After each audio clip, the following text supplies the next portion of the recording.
Good evening. Good evening, everyone. Good evening. Paterson, New Jersey, stand up. We are unmuted. Welcome, welcome, welcome to the Unmuted podcast. I am your host, Kamisha L. Rogers Jones. Come on in the room. If you're seeing this live, I'm asking you to share with your friends and family. Let the community know that we are unmuted. I know tonight is Friday. You guys are used to me being on Sunday evenings, but we have a special broadcast tonight with a very special guest tonight. And so, Paterson, for you, I came on a Friday night so that I can be part of informing and educating my community. So, Paterson, let's do it. We are unmuted. Let me get a thumbs up. Let me get a like. Let me know you're in the room. Can I get a comment? Let me know you hear me okay. If you hear me okay, give me a thumbs up. Paterson, New Jersey. I am Kamisha L. Rogers Jones, and I am the host of Unmuted. Thank you for that thumbs up. Thank you so much. That lets me know that you guys hear me and see me clearly. Again, I am Kamisha L. Rogers Jones. I am the host of Unmuted. This platform was created for the community, thinking of the community and the needs of the community. This is our voice. This is our place to get informed and educated so that we're making informed decisions, so that we're holding our elected officials and leaders within the city of Paterson accountable to their roles, because an informed community is a very powerful community. And so it is our mission and goal here to make sure that we are educating, informing, empowering, and advocating for the community of Paterson, New Jersey. And so, Paterson, tonight, I don't know if you guys know, but last night we had a county commissioner candidate for county commissioner nomination, Ali Aljara, and he came on last night to speak to his run for your vote on June 2nd to be placed on the ballot for the general election in November. And tonight we have the incumbent Orlando Cruz, who will be on with us tonight. So, community, come on in the room, as they say. Share this live, share with your family and friends. I'm going to bring Orlando into the stage. Welcome, Commissioner. Welcome to the Unmuted stage. How you doing tonight? I'm doing great. I'm happy to be here. Looking forward to the conversation and engaging with the community. So I'm ready to go. I'm happy to be here, and I want to appreciate you reaching out and setting this up and giving me the opportunity to express myself. Yeah, well, I want to say thank you for agreeing to come on.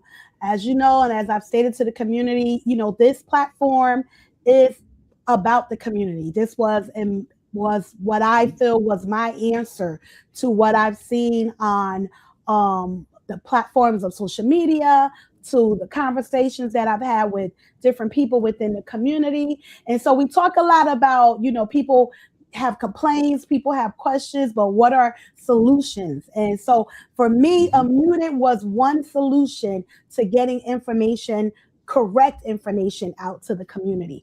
And so not only do I come on here and talk about things and bring things to light and educate from my different research, but I think it's important to bring those people who have these roles, who understand it better than I can explain it, and you can hear it from their mouth on the role, on what accountability looks like, and what the community can expect. So this is why we're here tonight. This is why Unmuted is here.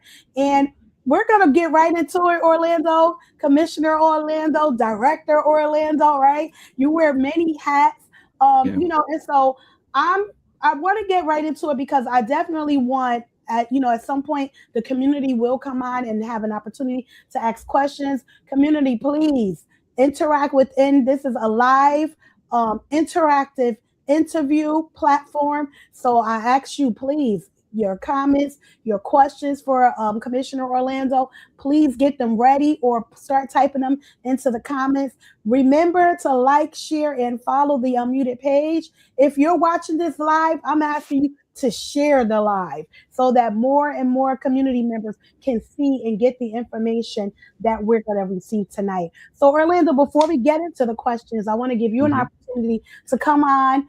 For those who don't know you, introduce yourself. And for those who do know you, reintroduce yourself and let them know why you're here today and also what you're running for in June 2nd. Thank you, Kamisha, for this opportunity again, and for that introduction. Again, for those who don't know me, I'm Orlando Cruz, Passaic County Commissioner, Deputy Director currently this year. I'm in my wrapping up my first term as a county commissioner. I feel like it's flown by, and we've done a lot of good work. And seeking my reelection for my second term here. But obviously, lifelong resident of the city of Paterson. Still live here, raising my kids here, and my wife as well, who's Yeah. indebted in this community. And so we're here to just continue the work and ensure that our community needs are met. But grew up in the city, went through the school system, and now serving in various capacities throughout my lifetime. Currently, the president of the Chamber of Commerce, and again, elected official. So being able to deal and work and live in Paterson every day of my life really is truly the honor that it is, because I really get to see the impacts that we can make in our community, or what's missing, right, or what's left to be done, because I live here, right. And then Right. I often say that if you're not at the table asking questions or being a part of the decision making, then there's other people that are there making those decisions, but they don't have to live with the consequences of those decisions. And so when you're at the table with people that are in the community, and quite frankly still live here, I think it's truly important. But being on the county commissioner level, it's also exposed me to the needs outside of Paterson, and each 16 municipalities unique in their own way. And if you kind of compare it to Paterson, you see every ward is different, right? Every ward need is different, and the concerns of the community in each ward may be different. Now, magnify that, or expand that. Now, 16 towns all throughout Passaic County, and it's the same thing. Every town has different issues, and for those people, say north of us or up county, their issues, although maybe environmental or something like that, for them, that's just as important as the quality of life issues that we see here in Paterson and Passaic, and maybe Clifton. So I think for me, serving as a county commissioner, that's been the most eye-opening experience, is seeing the different needs. And again, in a short time, right, just 3 years of serving, I've been the chair of the budget committee 2 years in a row, and chair of admin and finance, and this year serving on those committees as well. I'm now the chair of public works, but also serving as deputy director. So it's just really rolling up my sleeves and getting into the nitty gritty of really understanding where the tax dollars are going, where the county dollars are going, and how they're impacting, our community. And so a lot's happened in the last, 2 or 3 years, and I like it so much that I'm asking for another 2 years. You must like it if you're going to go again. It's again, it's fun. It's really fun if doing the work and seeing how we can impact our community and oftentimes make changes. I enjoy, as a county commissioner, we're different from a council person who are just legislators, right? At the county level, in Passaic County, because not every county is the same, but in Passaic County, we're legislators and executives. So we have executive Explain authority. that to the community. Yeah, what does that mean? So because like, say, for example, Bergen County and Essex County, they have a county executive, which is like the mayor of that county, right? So the county executive has all the executive authority, which oversees the day-to-day operations, and like similar to a mayor to a town, right? And then the governing body would be the commissioners in those respective counties. But in Passaic County, we don't have a county executive. So each commissioner in their respective role, we serve as both executive and legislative to the county, and the county administrator, handles the day-to-day, but whoever is the director of the board is the signing authority of the county. And so that's kind of the different dynamic. So for us, it gives us a little bit of an advantage, because if someone calls me because they're having an issue with a senior service or a road issue, right? I don't necessarily have to ask permission to the administration to address a concern. Right. As commissioners, we can call those department heads ourselves and say, hey, I have a constituent concern I need you to address. So Right. it kind of eliminates it kind of streamlines the process a little bit of constituent services, but it eliminates any gap of we're just handing it off to somebody and hoping it gets taken care of. No, we actually see it through, and make sure that constituent issue is getting addressed. So that kind of, at least for me, that's more of that satisfaction, that if an issue is brought to my attention, I can make sure I can follow the steps and make sure that it gets addressed to Okay, the end.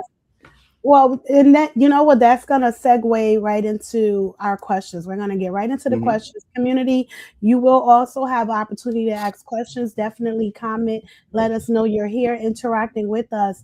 And I want to get right into it because I have a few Yeah. questions of my own, and I do want to give room for the community to answer.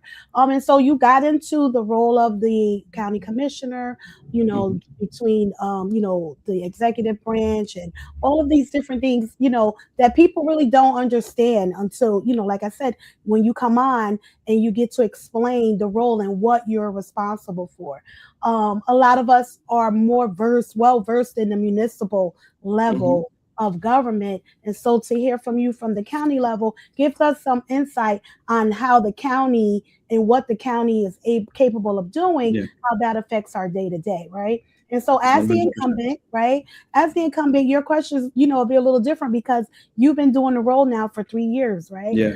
Mhm. And so, res, you know, you're looking to be reelected. You want residents to trust you and say, you know what, let's give him another term to continue the work, right? And so, community members want to know, when you're looking back over the 3 years that you've been there, what Mhm. have been some initiatives, funding, or Mhm. projects that you have personally helped advocate for or implemented that support directly or have benefited directly the residents of Paterson?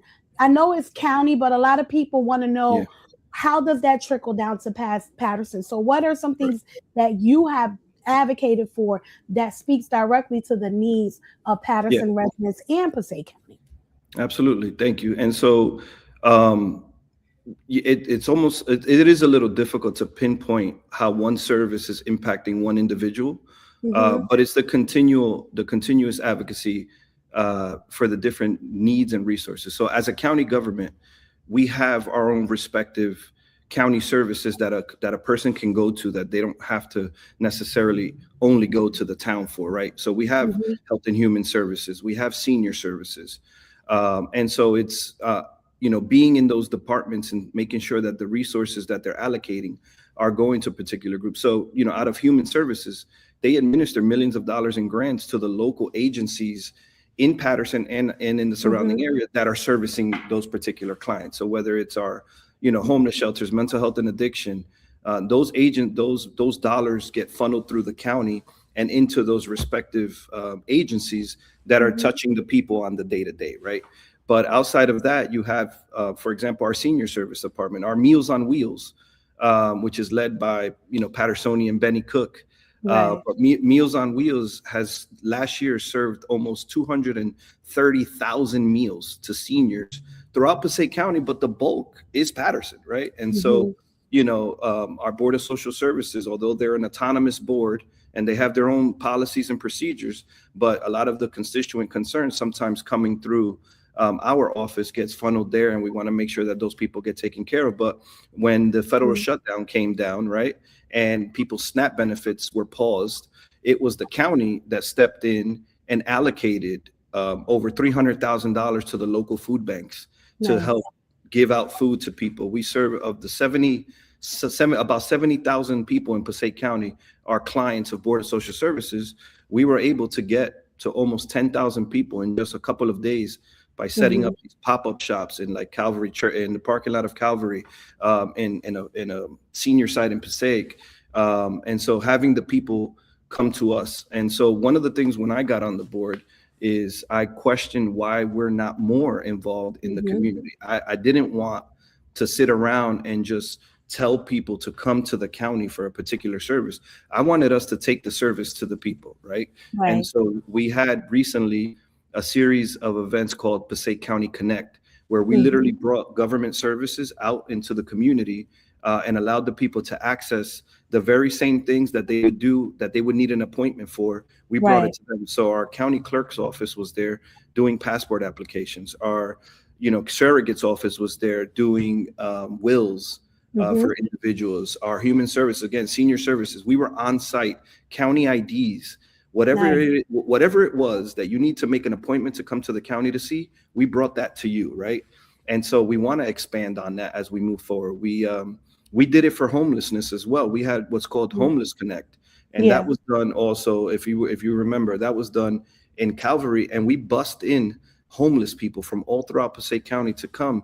And that day alone, we serviced, I think it was over 2,000 homeless individuals, where they Wow. were able to get medicated. Border Social Service was there actually processing, and not just getting Wow. information, but they Yeah. were processing applications, Right. giving out IDs, giving out food vouchers, giving out housing vouchers. And so we didn't want people to just get a pamphlet and then walk Right. off, right? We wanted to make sure that they got the service they need. So applications were being processed. Um, we have a mobile food pantry that Mhm. parks all throughout Passaic County. It's run by QMAC right now, but they were Wow. there handing out bags of food. So those individuals, again, we didn't want to wait for people to come to us. We want to do more of the outreach, to go to people and make sure they're leaving Mhm. with something tangible. And so that was, for me personally, that was one of the biggest things, because when I Yeah. came on the board initially, I would, if I talked to 10 people, 9 of them were asking me, what is it that the county actually does, right? Yeah. And so I made it a point to try to set up these initiatives.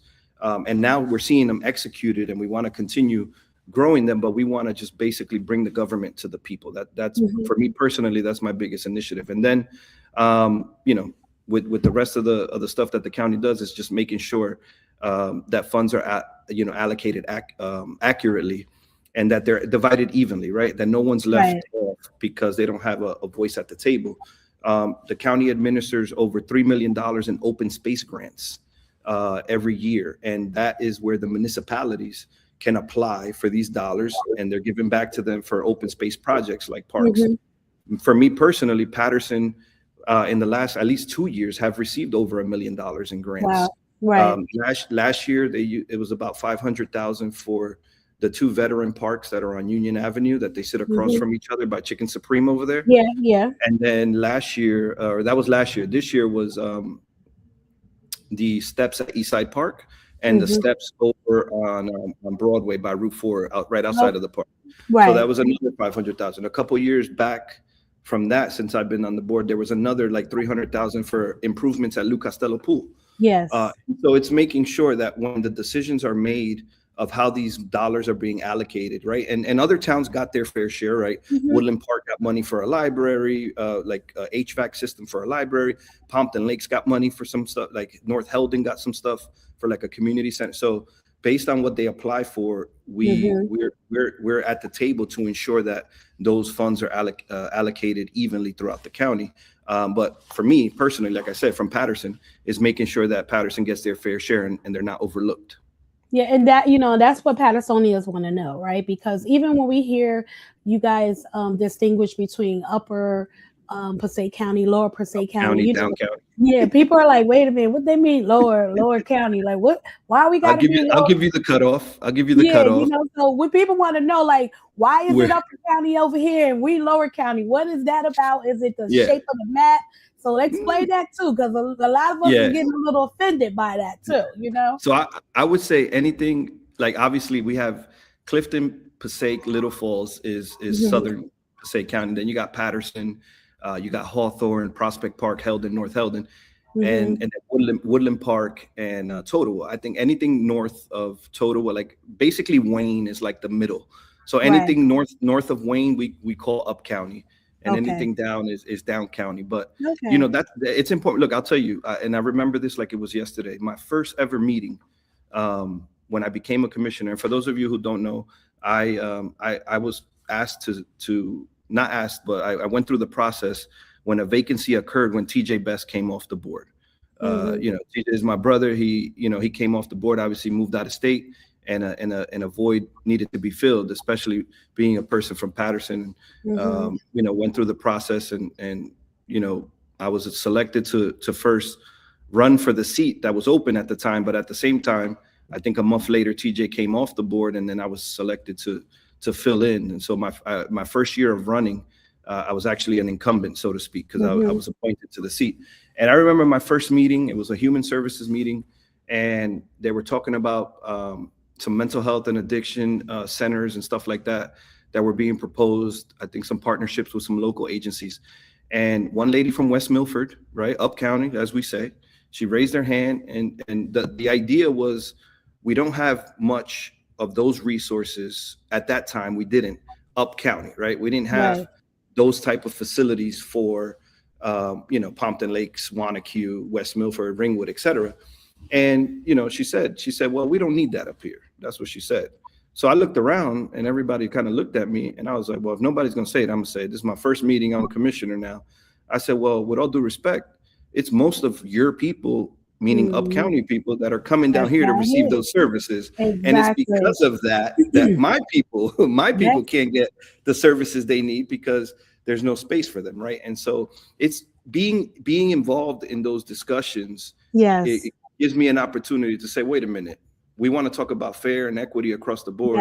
We want to make sure that everyone has the same opportunity and the same access to the same resources, right? And so what did we do after that? We opened a brand new health facility in West Milford. We just cut the ribbon on it like a month ago. And now that northern part of the county has access to a full-fledged of health services, human services, that they don't necessarily have to travel down county for. Right. And you know what? And I think residents, I know of Paterson, want to hear that, right? Because a lot of what we see when it comes to the different resources that we have here, specifically in Paterson, we see a influx of people who aren't from the city that are, the ones utilizing these resources, right? And like you said, which we know to be true, because I know from the work that I do, when I do intakes, when I'm doing these questionnaires and talking to residents, people who come in for services, a lot of them aren't from here, right? And we are a city that welcomes everyone, but we also don't want to be the dumping ground, Correct. For all and from my perspective, from a county perspective, they're all county residents, right? So at the end of the day, it's a county service, and all county residents are entitled to it. But there should be more of a look at how the services are being distributed. They are for everyone. They're all for county residents, but it's just kind of keeping an eye on how they're being distributed, and if there isn't enough for everybody, how can we expand on it to continue to be able to accept people from everywhere, and that everyone's getting the same opportunity.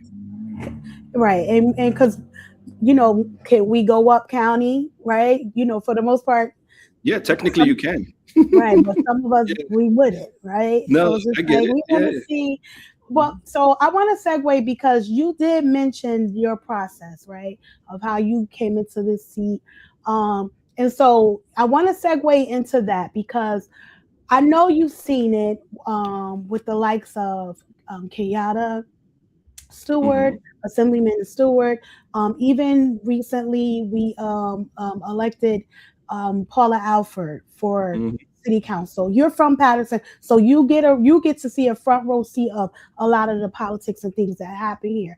And so you talked about, going through the process, being selected, and all of these things.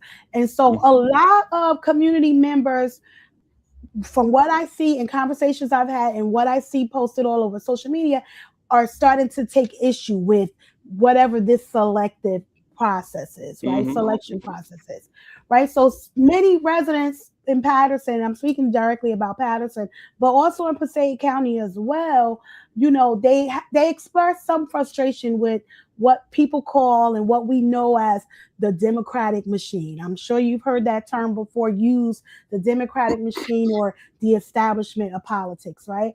And so some people feel like the party politics, certain alliances, and leadership can sometimes um, make a candidate almost disconnected from the actual issues that's happening within the communities, right? If you're going through a selection process and we're not abreast of what that process looks like. You talked about it. We know there's a process, and people want to, they're like, well, how are you selecting for us who we want in these Mhm. seats or to run in these seats? But when you go through these selection processes and now you're here, right? Mhm.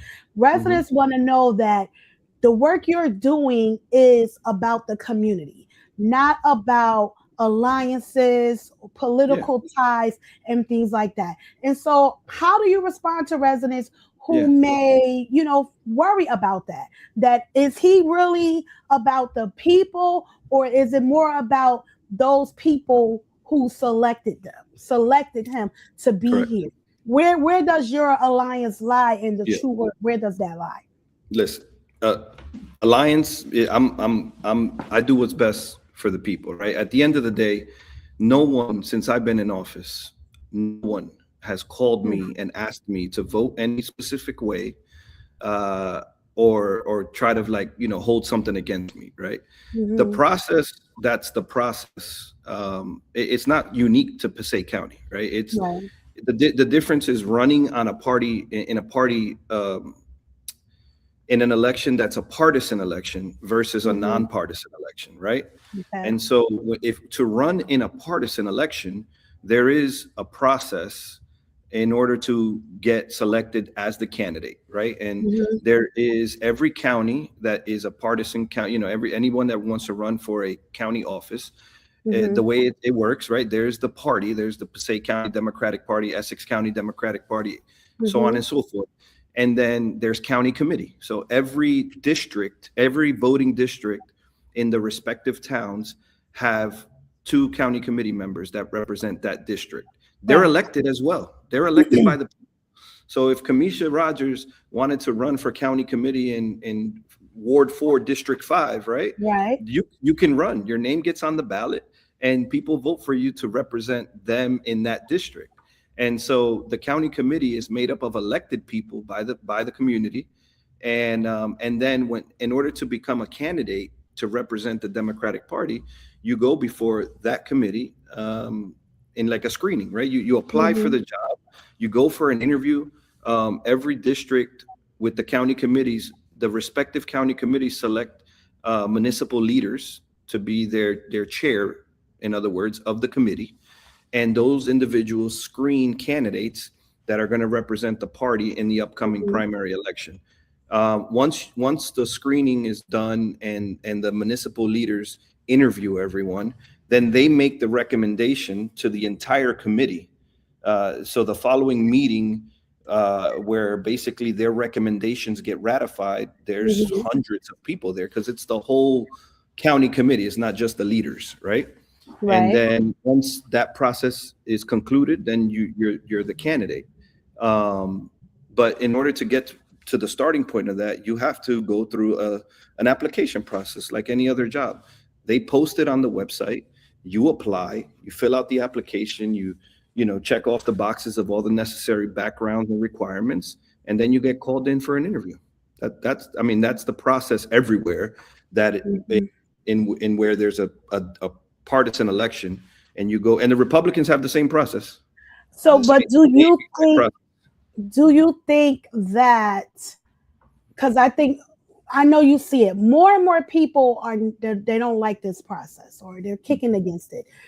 Speaking to Ali Aljara, he wasn't part of the committee pick, and he's running on his own. And we're seeing a lot more of that because you even like with Kenyatta Stewart, and I say Paula Alford only because these are people who are saying, you know what, I'm not politically aligned. I'm here because I want to be here for the people. And who cares what the Democratic Party says? I Right. mean, I'm sure you can understand Yeah. the frustration that people have, especially when there's still lack of services, lack, of quality of life. They want to see more people like them. They're feeling like people are looking out for their friends and their political alignments, and so they're kicking against this system. And so, what are your thoughts on that? Do you encourage it, or do you think that is the only way for someone to say, I want to take a stance and run for a Yeah. seat? I think it is the true meaning of a democracy is everyone Hmm.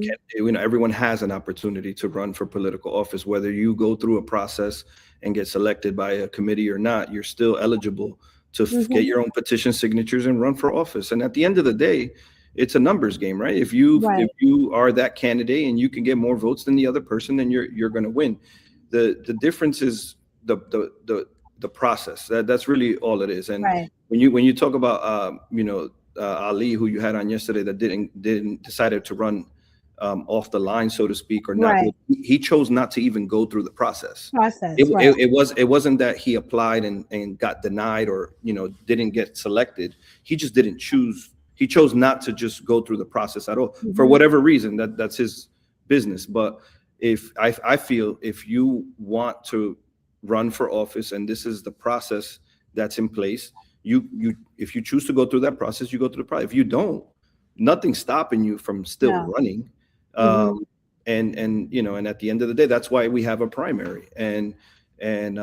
But I wouldn't encourage people not to go through the process, because you learn things. And not only that, but you could never, you may be presenting yourself to a group of people that don't know you, and Right. and you may catch their eye. You may convince them that that's your platform or opportunity to convince them that you're the better choice, right? I Hmm. mean, when you apply for a job, right, you're not the only one applying. Yeah, There's that's probably true. 50, 60, 70 people applying. And then once you get called in for the interview, right, it's your opportunity to go before there and sell yourself to Right. them. And now, but if you choose not to go to that process, then you can't blame people for not choosing you, right? Because you just didn't go through the process. If I didn't go through the process, I'm not going to be mad at the committee, for not being the party pick or whatever. But I chose not to go through the process, so I'm going to assume that they're not going to support me or pick me, because I just didn't go through the process. I mean, we could talk about that all night and not even discuss, right? Because I'm gonna bring up this last thing and then I'm gonna move on to my other question. Because I Yeah. think that is a whole nother conversation that I definitely want to curate. Because even when you brought up the county committee, right? Hmm. And even with that process, right? I could get into a whole spew about that. But what I saw I'll your say smile is when I that brought it up.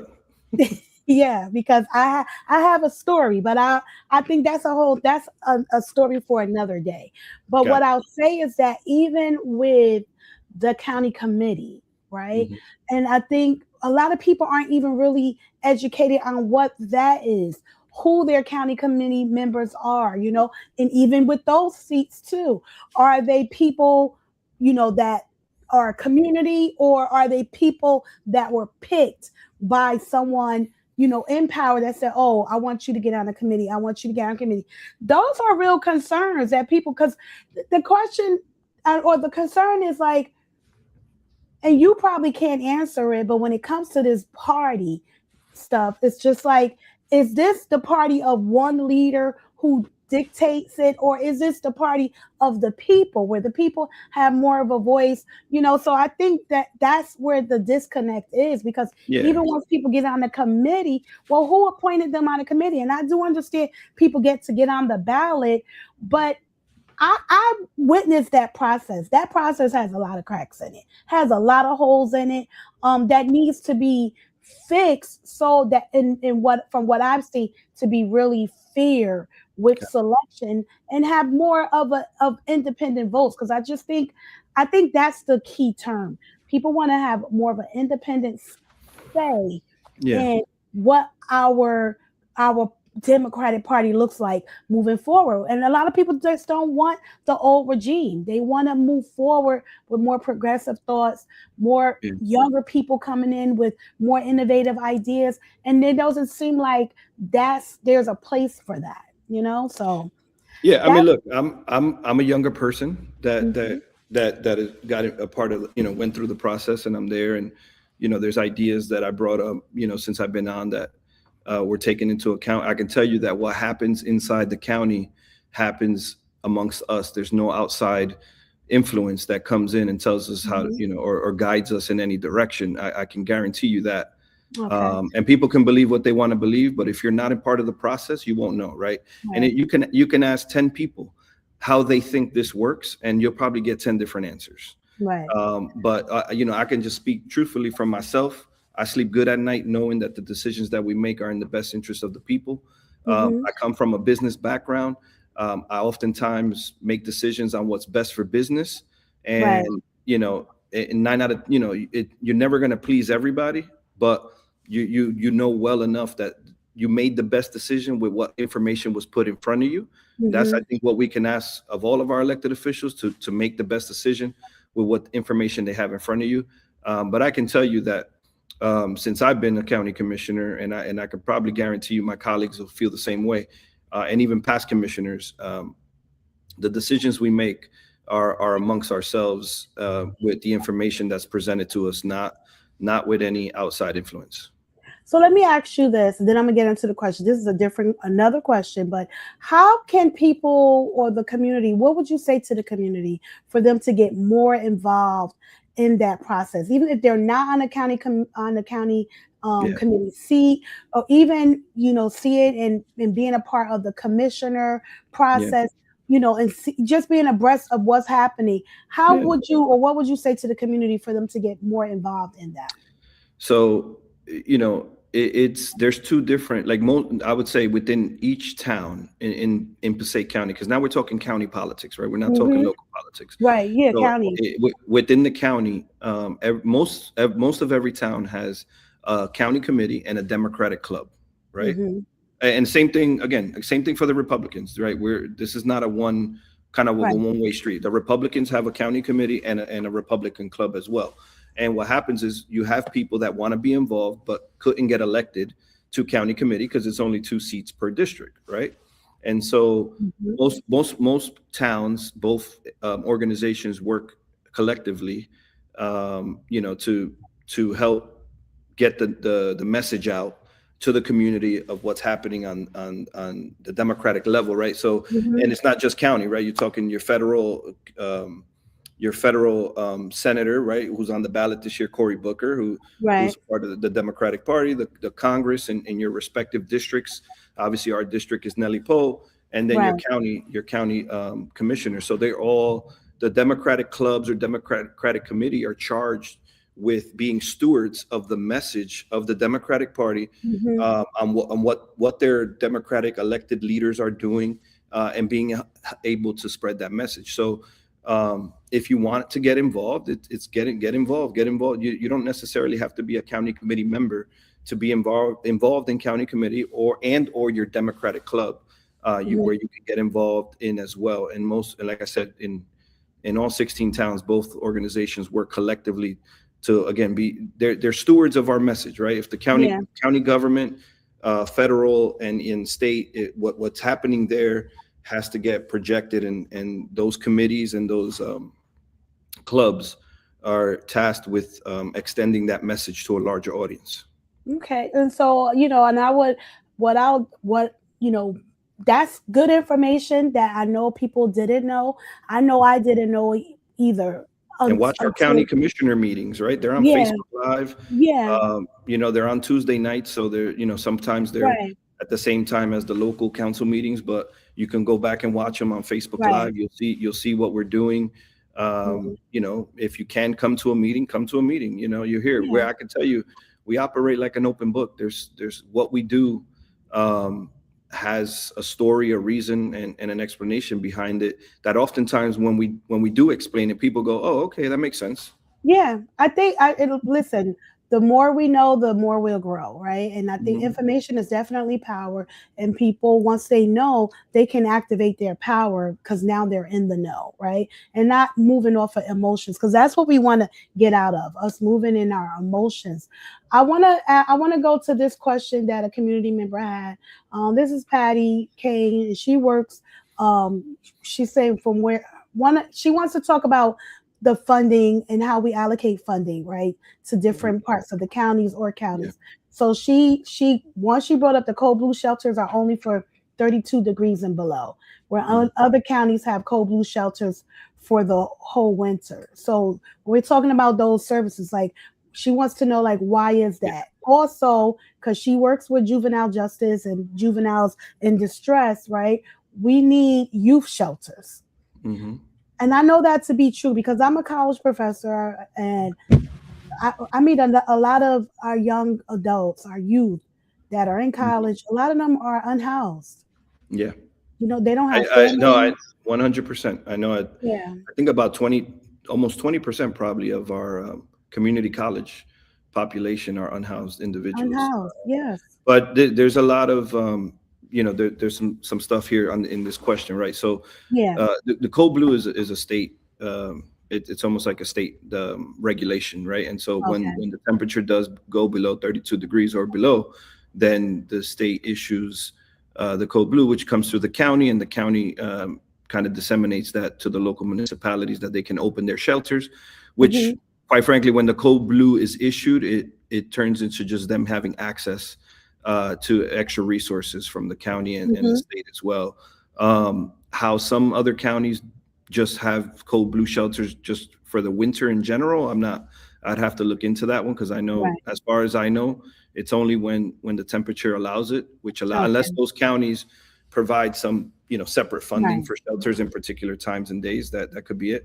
And then as far as a youth shelter as well, I mean, it's something that we have to look into. I know we've Hmm. had some conversations about what we're doing with some buildings in within the county when we're shifting some admin stuff around, and Hmm. there's going to be some space open in some buildings that may be conducive to something like that. It's just too early Right. to really talk about that because it's just kind of in the brainstorming stage right now. And part of that is when we build our new admin building on the old jail site, that's going to open up some space around the county that we may be able to get creative with Hmm. to address some of these issues. But as far as the funding is concerned, most of the nonprofit shelters and stuff like that get the funding or become shelter for a particular demographic, that's all through our human services department, which become there's an application process that Okay. they have to fill out, and they have to have all their documentations attached to it, which then will qualify them to the funding. But our human services department are allocating dollars to the various shelters and or code blue centers when they're able to open up. But all that funding is decided early on in the year when they go through their application process, and the money Okay. is distributed evenly. So we don't just pick and choose where we want to send the Hmm. money. It's people that go through the process. We've had Right. nonprofits and locations that have applied for dollars, Right. but they say they got accepted, but then they didn't follow up with the proper Okay. protocol that the state requires, and then they get kicked out, and then another person can apply. So it all becomes a part of the process and the checklist that each place has to meet those requirements, and then they get the Hmm. fund that gets Okay. allocated with it. And what about her question about the $2 million to house our youth in Essex Juvenile Detention Center? She wants she believes that money could be kept in Yeah, county, which will allow for more detention alternative and community based services. correct. So, So what? I'm the chair of the Youth Services Commission. And Okay. so obviously the closing of our county youth detention center happened, Hmm. years and years ago, way before my time. I can't really speak on the process or the decision making at that time of how they got to that point. But I can tell you that it's typically a cost saving factor to Hmm. regionalize these services. And so very similar to that, when the jail service here in Passaic County has now been regionalized with Bergen County and Hudson, and all Right. the inmates get shipped to Bergen County. It ultimately is a long-term cost-saving factor. Closing the jail in Paterson will be saving county taxpayer dollars on average $12 to $15 million a year. Where housing our own inmate was costing anywhere between $30 to $40 a day, it's now costing us around $12 to $15 to send them to Bergen County. And so it's an overall long-term savings. And then on the flip side, for at least for Paterson right now, we have an opportunity to redevelop that site into a more quality of life driven facility that's going to increase, one, the property value of the neighboring businesses, but also just the overall aesthetics of that neighborhood. Okay. All right. Thank you for that answer. Someone have a question. I'm gonna pull in some of the residents' questions. They want to know if you can answer this. How many candidates are running for county commissioner, and what are the qualifications for them to be able to run? So there's 4 candidates on the ballot. Mm-hmm. I'm the incumbent, number 2D on the ballot. My running mate is Nick Valecki, who's 1D on the ballot, and individuals can choose for 2. As far as qualifications are concerned, I mean, you have, obviously the obvious one is you have to be a county resident, right? Right. But I don't necessarily think, I think that what qualifies you to be an elected official is almost is up to the person who you ask on what you think. There's no set requirements, right? It's not like you need, like, if you apply for a job, they tell you need to be proficient in Excel and Word, or you need to have Right. at least a bachelor's or equivalent. Like, that doesn't exist for elected office, right?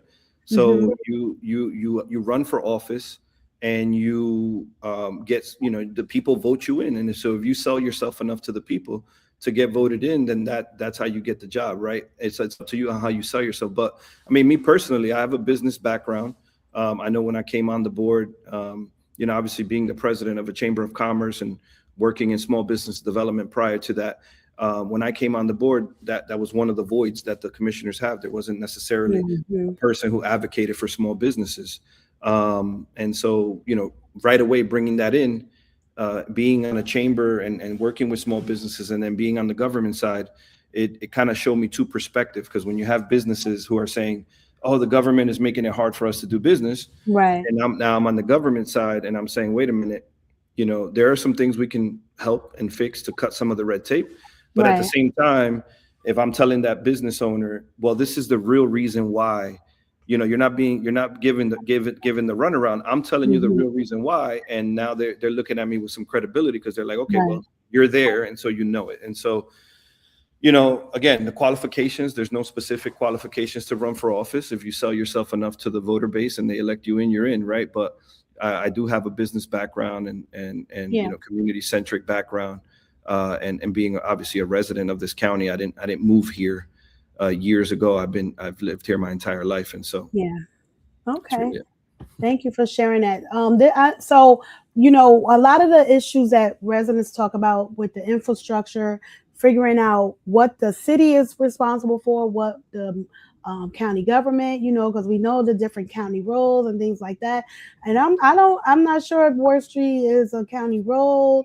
So that would be something that we would have to speak to Yeah. our mayor and city council about, which I will pin that question, because we Well, definitely want our board of social services workers to be yeah. safe when they're crossing that street. There is you can go on the county website and in the roads department, and you could download the list. It's a PDF of all the county roads in the county, right? Okay. But with that being said, when it comes to traffic, unless we are putting in brand new equipment, Mm-hmm. um, for example, we redo a street and we put in a brand new street light, then we're putting in that street light, right? But once it's installed, ongoing, it becomes the municipality's responsibility. Okay. Same Okay. thing for the striping and the, like the crosswalks and all that stuff. We oftentimes, because we have relationships with our local municipalities, we can assist and help out if need be.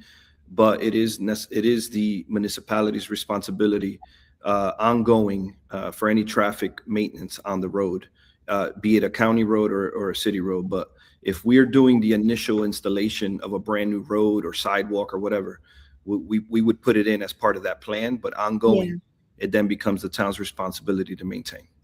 Okay. I want to get into, so you're the county commissioner, you're also over the Chamber of Commerce, right? And Mhm. then you have your role as director, right? Let me find my question, because I want to connect that, because you know why, we have a lot of residents that speak to you. Do the business district, right? The special improvement district. Yeah. Special, right?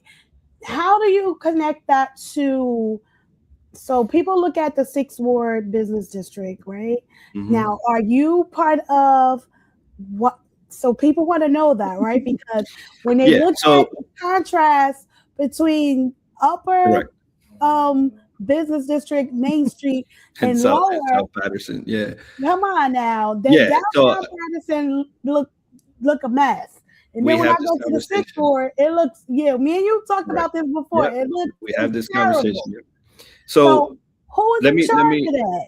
yeah, so let me first start with saying this. Special improvement districts are private. They don't Mhm. work for the city, right? Okay. Special improvement district, again, they're not unique to Patterson. They're the largest special improvement district in the world is probably Times Square. But most every city and town have special improvement district. Patterson has Hmm. the downtown and has the Bunker Hill that are Right. active special improvement districts. Clifton has Botany Village, and so on and so forth. So everybody has. South Patterson is not a special improvement district. I would love for them to become one, but they're not one right now. What happens is what you see in South Patterson is a community that invests in themselves and helps each other out, right? Um, not to say that that's not why downtown is different. What the difference is in downtown, and this is compared to many other places, is that the entire downtown is blanketed as a historic district, right? Okay. So now, right off the bat, because we are a historic district, we are handcuffed. Our developers are handcuffed on what they can do to spruce up or brighten up their building. You can't have bright lights. You can't have, neon signs. You can't have this. You have to maintain the facade of the building structure to its original state, which then, so what happens is, right, and now when we move into most downtown areas converging into what's called mixed use properties, right? You have Yes. housing above it and businesses under it. If you look at Main Street in Hackensack right now, it is completely 360 from what it was a few years ago, because they just had investors that came and started knocking down all the buildings and building all these mixed use properties, right?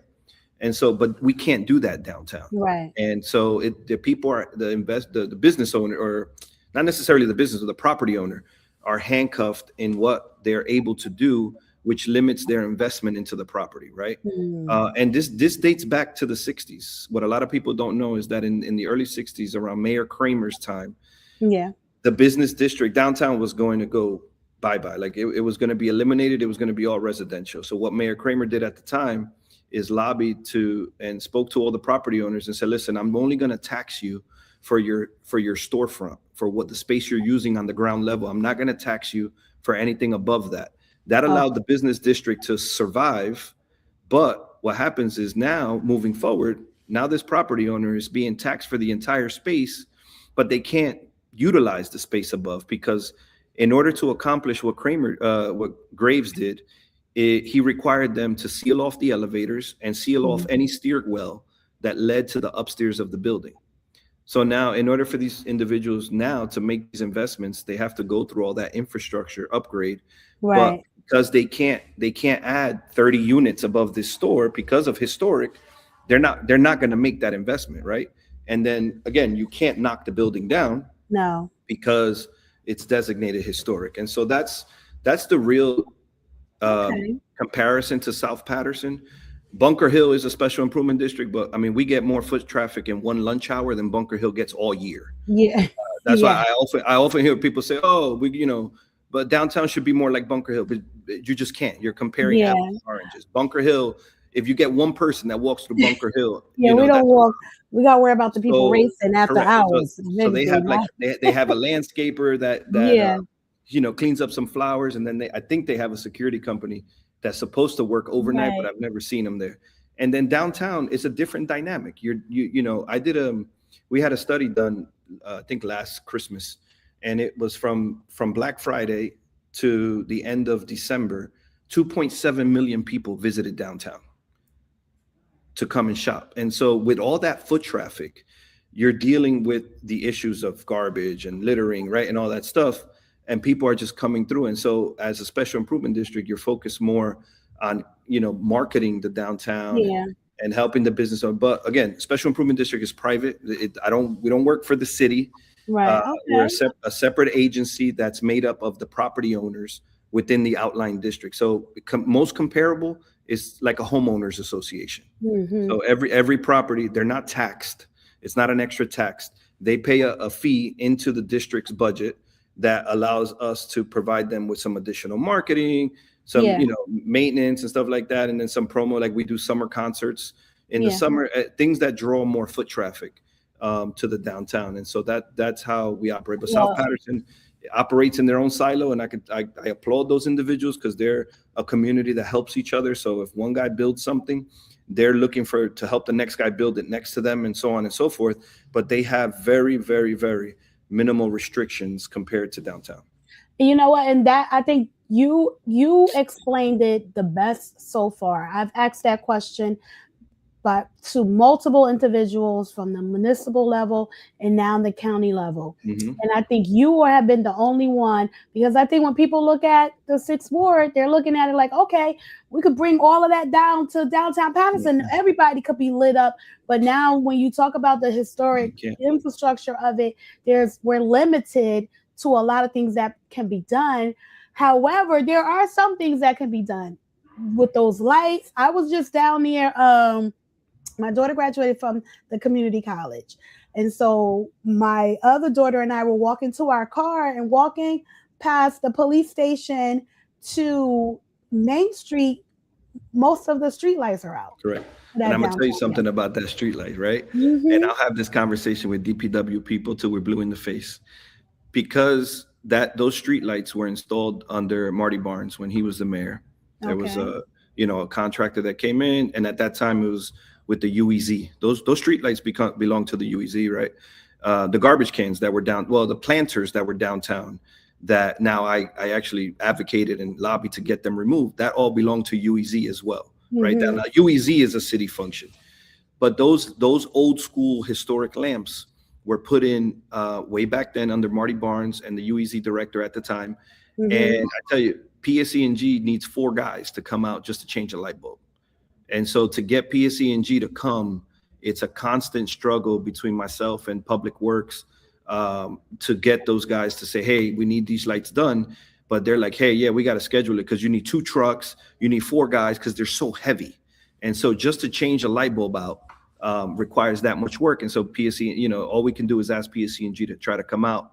Because what we've done on other areas downtown, like on Washington Street and stuff, because of the same issue, we've had DPW put up like the tower lights and stuff to help illuminate that area. But it is a struggle with PSE&G. I actually had a meeting with the new North Jersey representative actually not too long, when I had the chamber mayor debate. He came there, which was a great debate. Thank you. He came there and we had conversations with him. He's new to the role. And so we've had open dialogue on how we can improve or upgrade that process. But that's truly what it is. We ask PSE&G a community town hall and speak with the residents, because we'll give them a real nice talking to. Because listen, me and my daughter, 2 women walking downtown, it's literally pitch black. It doesn't have to be that dark downtown. Correct. And it's not that desirable downtown. People are saying downtown looks like the new corner, and it shouldn't. But being that it's under the cover of night is also why you see a lot of those activities happening, because there's no illumination there for people to feel safe walking down that street. So tell PSE&G to come on unmuted, and the residents will definitely let them know what's going on. All right. Listen, if it's up to me, I'd find a way to remove these and improve or upgrade these lights. But we need to do something. Conversation for another day. Well, public safety is a big thing, right? And so I want to get into the guys. It's 9 o'clock. We're gonna be wrapping up soon, but keep coming with the questions, because we definitely, want to hear you say. Now, I think people are surprised. You did a study that 2.7 million people came through downtown. I still shop downtown. I'm Yeah, like you, born and raised here. There's oftentimes that I get off of work, I think the same way my mom did on a Friday at the that's it. end of the week. Mm. I'll go downtown. I'm gonna stop at Easy Pickens and see what I can get, even though Easy Yeah, Pickens is leaving Rainbow, and I'm gonna hit yep, Broadway Pizza. My mom did 100%. this. This is I grew up like that with my mom, Yep. and so I know I still shop downtown as much as I might I'm shop in the shopping centers. Downtown is still my love. So correct. And that same story, right? yeah. I grew up on Broadway Pizza, and my mom used to work at Dr. Rodriguez, which was like two doors down from Broadway Mhm. Pizza. You had the pediatrician was on the second floor, and the regular doctor, or vice versa. Pediatrician, his wife Martha Rodriguez was on the third floor, and the husband was the general doctor. He was on the second floor, but my mom worked for them. So I would get out Yeah. of school, I would go to the doctor's office, I'd go to Broadway Pizza, get my slice and get my half and half, and come back and hang out there. And that's where I spend most of my time. But Right. yeah, we, the measuring stick that we have as far as understanding how the activity is downtown is you see people, right? But you don't only see people, you see people with shopping bags in their hands. Yes. So we know people are shopping, right? Can things be better? Absolutely. Nothing's Yes. perfect. But we did have a study done where a company is called Placer AI. You could look it up. They Mhm. geofence a particular area, and they can track people's coming in and out of that geofencing area. Okay. We know how long they, we don't know the person, right? But we know that someone came into that zone, how long they stayed. So, because the first Mhm. question I asked is, how do you know if they were just there to work and not shop? But Right. how, if someone stayed there for 7 or 8 hours, they were working, right? So aside from that, people who are coming in for 10, 15 minutes, they came in, they went to a restaurant or they went to a store and they left. And that's how we measured that. But it was just within that month and a half of the holidays, you had about 2.7 million people coming in downtown. So for me, I take that data and I say, okay, well, now that we know that many people are coming, what are we doing to keep them here? What do we do? Right. What are we doing to keep them coming back, right? And so that ties into using these resources that I may have access to on the county level or my relationships Right. with local, and say, well, look, this is how many people are coming. We need to make sure that they're taken care of, and that we know that we're giving them something to come back to. Do as you working for the special business part. What about a lot of people complain or have issues with the vendors that are out there, unlicensed vendors and things like that? What is that special improvement? What District. Yeah. do you get to control any of that, or No, so is we don't that do just enforcement, the right? city? Yeah, that all falls under enforcement. Yeah. It's been an ongoing thing. Like we know during Mother's Day, Valentine's Day, particular Easter, things like that. We know that we're going to see those pop-ups. We had, I advocate, right, to the city to bring out stuff. I know in the past they've done weekend enforcements, because the vendors that come out know when the city works, right? They know that Yeah. after 5 o'clock there's no inspectors, right? And so it turns into, how do we get maybe police to come enforce it? But then police says, that's more of a zoning issue because they're Right. taking up sidewalk space. So it's that trying to find that happy medium between the city departments, to say, hey, this is the issue. How do we address it collectively?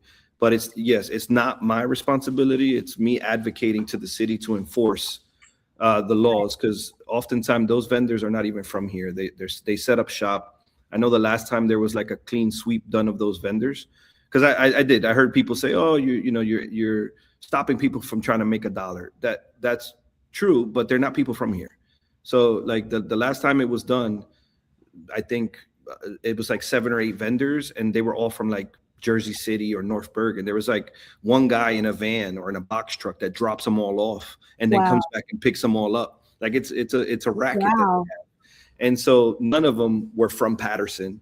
So we And want, that's good to know because, yeah, it was, people take offense and it's like, oh, you're taking money out of people's lives, but, or, their families. It's like, they're not even from here. And no, that's surprising to know. But, because a lot of people believe that anything goes in Patterson, right? yeah, And listen, so, there is an enforcement issue. We know that for yeah, sure. But as far as from where I'm sitting, I can just ask for, advocate that they come out and enforce, and oftentimes they do. And then when they don't, they have their reasonings why, yeah, which I can't explain. But for the most part, that's what we're trying to do. Because at the end of the day, those people are taking up space and time and money that's affecting the actual stores that are downtown, that yes, are contributing to our economy and stuff. And yeah.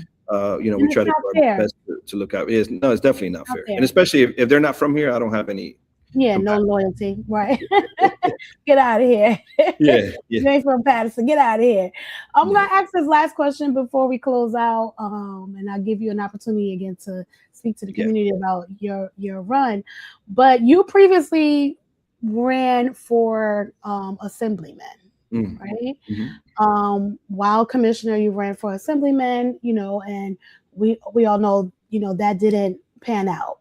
And mhm. so, we've seen this a lot, where people get into the school board, they get in the school board because they want to become city council.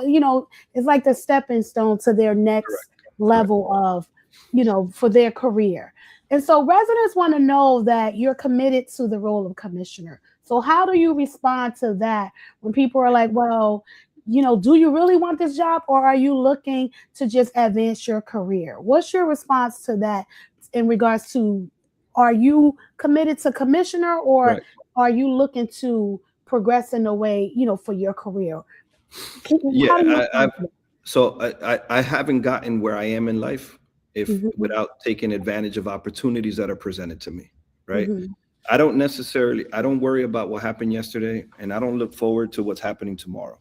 I focus on what's in front of me at the moment, and I try to do the best I can with what's in front of me. And at that time, what was presented to me is an opportunity to go and run for assembly, right? And Hmm. yes, that opportunity brings it opens more doors, and it brings more access to resources that Hmm. can then be funneled back to our communities.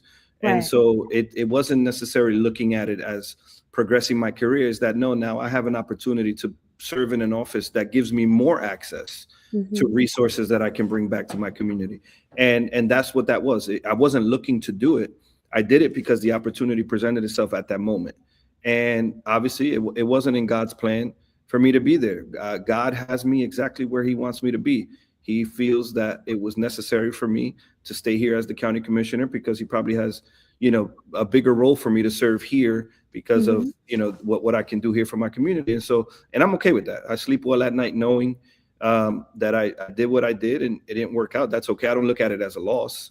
I look Right. at it as a gain because I was exposed to a different audience that didn't know me outside of Passaic County. I mean, if you look at the numbers in that election, I won in Bergen County, Hmm.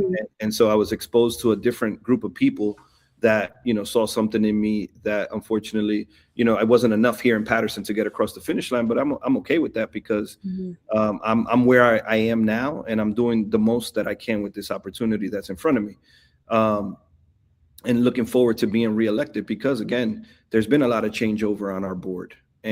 and there is work still to be done. I mean, I know we got sidetracked on a lot of stuff, and I haven't Yeah. necessarily really touched on all the county stuff I that we did. know, right? But I mean, you know I'll what? sum 'Cause it up. I'll sum it up in my closing. But yeah, there, because there, and I there told you that that's what happens because yeah, the it flows. conversation goes and flows. Residents start throwing in their questions, and here we are. It's Yeah, after and look, 9. Kenyatta is awesome. He's doing an Yeah, doing a amazing great job. job. Hmm. I support him and I applaud him. It was never us against them. It was never me against him. Right. That's my brother. I've known him for years. He supported my wife in the past when she ran for school board. We've worked together on some things, and even now we're working together from the county level and the state level. Right. It's a great relationship, and there's never, I don't regret anything. And I support him wholeheartedly, and anything he needs, we'll definitely be there to work together moving forward for sure. Yeah, definitely. And I'm glad you answered that question. Even I can say myself, and I'm not here to endorse any candidate. But I've known you for years, and even talking to you now, having this conversation with you, just from talking to you, I can see how you've grown and how well versed you are in your role. And I remember, conversations with you in the beginning stages. So to see where you are today, I can really say bravo that I can see where you've grown. I can see where, you've elevated in your mindset and how you're serving the community. So my hat goes off to you because that's a great accomplishment. And I wouldn't be me if I didn't speak to that, that I I see appreciate that. that. Uh, Um, and so we're gonna close community, and that's what I told you. It always happens, right? As soon as we get towards the end, you start getting all the comments and everything, right? But residents are like, we gotta bring the commissioner back. We definitely will because we definitely want to keep you guys updated on what's happening. And he's open to it, right? So oh that's yeah, wonderful. I could be a regular co-host. I'd He be said, yeah, I come. he said this when I first got the show. He was like, I'm gonna come co-host. I'm like, wait a minute. A No, co-host, listen, right? people don't know what they don't know, right? And unless Yeah, we tell them, I mean, the main role is us to tell people what we're doing and why we're yes. doing it. And if we don't And do that, then people don't know. And that's what people want.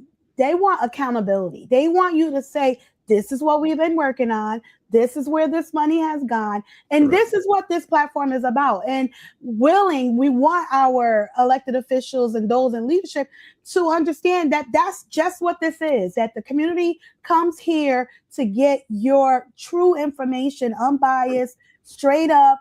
And they're going to hold you accountable as well because if they're not happy with some things, they're gonna speak that, right? And they do it respectfully and with love and respect because they want the answer, Hmm. right? They want you And to they deserve it. answer, They and, deserve it. and, and they deserve it.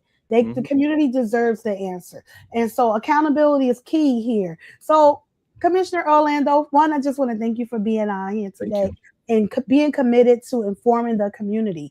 I want to give you an opportunity to speak to the residents, right? Let before they go to the polls, why their decision should be to re-elect you, reaffirm you to be on the ballot Yeah.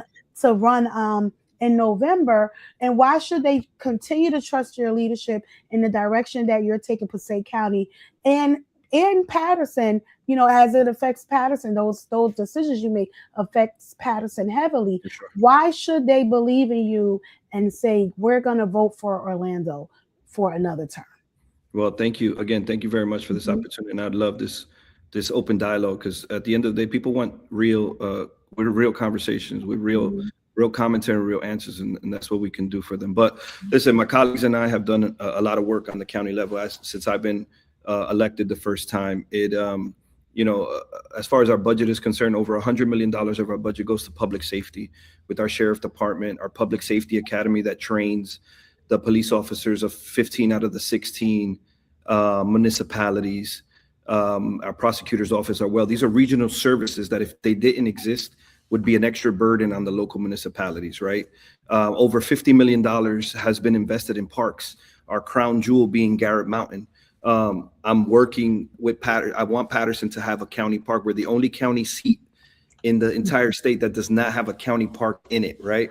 And so, I mean, some people would count Garrett Mountain, but it's a piece of it that's in Paterson, not the whole thing. Not the But whole thing. we made those investments. We just purchased 1.5 acres in Bloomingdale to create another open space park there for the up county people, right? Mhm. And so, over $25 million of our budget goes to education between our community college, which your daughter just graduated from. I was on stage and spoke at Yes. her graduation, and also our PCTI, right? Our number one high Right. school in Passaic County, and so it's creating opportunities and ensuring that every resident has access to a quality education.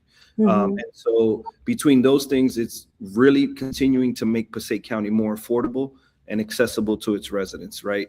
From a transportation perspective, we have what's called Passaic County Move, which is right now piloted in Clifton and Passaic, because Passaic is actually the city per person with it's like it has the most people per capita that don't have an actual vehicle, like that don't own a car. And Right. so we piloted the program there. And Passaic County Move is a micro, like an Uber and Lyft service, Yeah, I've um, heard of it. Hmm. sponsored by the county, and it's only $1.80. And Yes. today we've done over probably 60,000 rides, and most Wow. people are sending their kids to school. And so you have grandparents who are taking care of their grandchildren, or mom is dropping the kid off at their grandma's house, and now grandma's responsible for sending the kid to school. They're doing an Uber or Lyft or even a taxi cab that's $7, $8, $9, $12. They use Right. Passaic County Move, and they're doing it for $1.80. So that's something that we're looking to continue to expand throughout the county. And again, ensuring that we're about to cut the ribbon on an affordable housing project in Pompton Lakes, which is 64 units that are dedicated to seniors and veterans, Wow. because we can't do enough for that community, right? No. And so creating an affordable housing setting for them. We're also in a feasibility study of another one.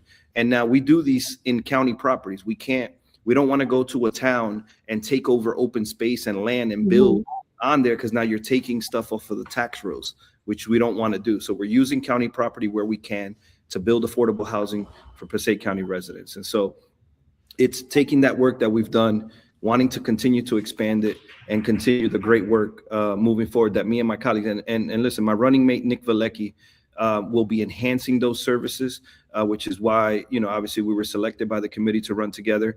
But Nick brings a plethora of knowledge and experience. So hopefully he gets the opportunity maybe to speak to you as well. Hmm. But he's been given that opportunity to run, and we can definitely, when he comes on the board, his enhancement of his background, so that we can continue moving Passaic County forward. And as a Paterson resident, Paterson has a seat at the table. We also have it with Commissioner Rodney DeVore as well, who Yes. joined us a few years ago. So now you got two Paterson people that are Yes. there fighting. And we just want to continue that work. And I'm humbly asking that the community come out. Early voting starts next Tuesday. Different again from Paterson's election. Yeah. Our The early whole voting week is the community. whole week. It's from Tuesday to Sunday. Tuesday through Saturday will be 10 a.m. To 8 p.m. And then Sunday will be 10 to 6. And so I encourage everyone, if you have a vote by mail ballot or know anyone that does, fill it out and send it in so it counts for the second. Go out and vote early. And Passaic County voters, you don't have to vote in your town. So if you live in Paterson and you work in Clifton, or you're going to the grocery store in Wayne or Hmm. shopping, you can vote in those respective towns and Wow. those early voting sites. So there's no excuse to come out. Make sure that vote gets counted. And if you're a traditionalist and you want to wait to June 2nd, then you come out on June 2nd, polls open at 6 a.m. In your traditional polling site, depending on where you live. Go out and cast that vote. And I'm humbly asking for your support for me, for my reelection as your current commissioner. And if you can consider my running mate as well, Nick Valecki.